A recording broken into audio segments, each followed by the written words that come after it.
Maryland 50-21 winners over Richmond to kick off the 2015 campaign. Liam Beatus, Matt present here with you for WMUC Sports, and the question coming into play today was Perry Hills winning the quarterback battle. How would he look in his first action since 2012? There was definitely a lot of stuff that they can build on. One of them being his quarterback reads and his footwork. The mental side of the game, I really thought he did well on, especially coming before the throw. When the pocket collapsed, you'd see him step up in the pocket. There were times he scrambled, but he didn't necessarily make it a priority to run out of the pocket. He tried to look down the field when he could. And there were definitely a lot of good things we could build on with Perry Hills moving to the future. What do you think? I agree with you. I thought he overall played a good game. I think, as Coach Edsel talked about, he had some opportunities that he missed downfield, but it's just about trusting himself to make the throw. His eyes were in the right place, he was making the right reads. It's just about trusting his arm and executing. And I think all that stuff will definitely come in time. His receivers ran pretty good routes today. He had a lot of open options. The throws just weren't always there, and they were just a little bit short. It wasn't necessarily a problem of maybe accuracy, it's just more hitting the target than anything else. But I think that will come because just the natural quarterback progression. I think over time, as long as the confidence is there and the mental side of the game comes, I think the throws will be there, and they didn't have him do too much today because the running game was so great. You know, Perry missed some throws out there, but again, you know, I talked about him overall, but you know, again, I thought that, you know, he hasn't really played since 2012, but I thought he managed the game pretty well, but thought he just wouldn't let it loose. He wouldn't just throw it second half. I thought he did a little bit more of throwing the ball rather than aiming it.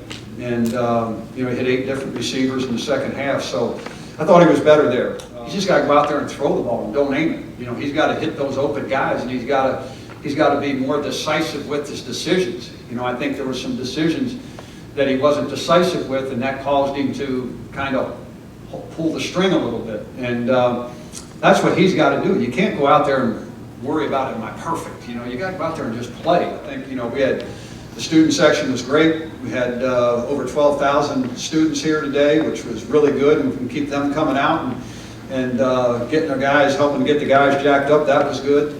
But Liam, the player of the game today, Will Likely, what a day he had on punt return. 8 attempts for 233 yards and a touchdown, set a Maryland record and a Big Ten record in the process.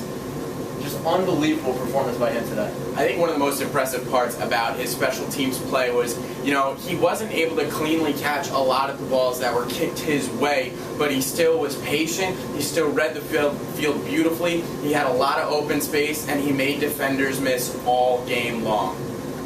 Likely, it seemed like every time he touched the ball, had open field ahead, and even he was still surprised that Richmond was kicking the ball to him. Definitely, I thought after the third time they was just going to try to at least kick it out of bounds or kick it so I can fair catch it, but I mean, they tricked me too.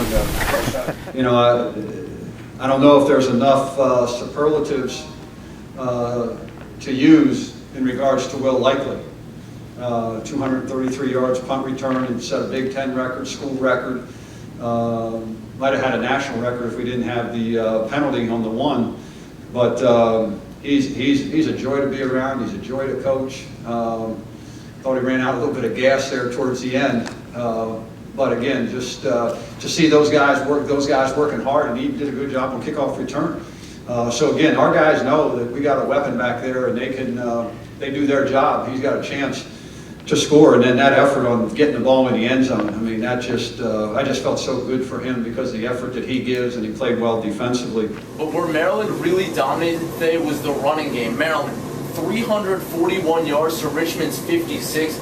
They were led by Brandon Ross, who really shouldered the carry early. A career day for him, over 150 yards. But it wasn't just him, it was all 3 running backs that played today that really had successful days. Yeah, it was great because Edsel was able to allow Hills to be comfortable with 1 running back on each set. You know, they switched off between Brandon Ross, who finished with 150 yards, but only had 18 carries. They were able to use Wes Brown a lot on different possessions, and they were able to do a lot of different rushing and passing attack with these running backs. And I'll give a lot of credit to the offensive line, who provided so much space.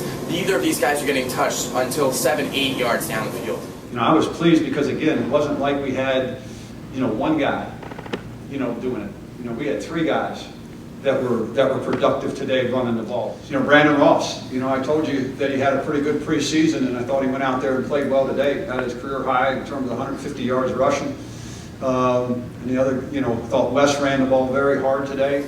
And late in the game, Randy Edsall turned things over to Ty Johnson, a guy that not a lot of people know about, but he shined as well.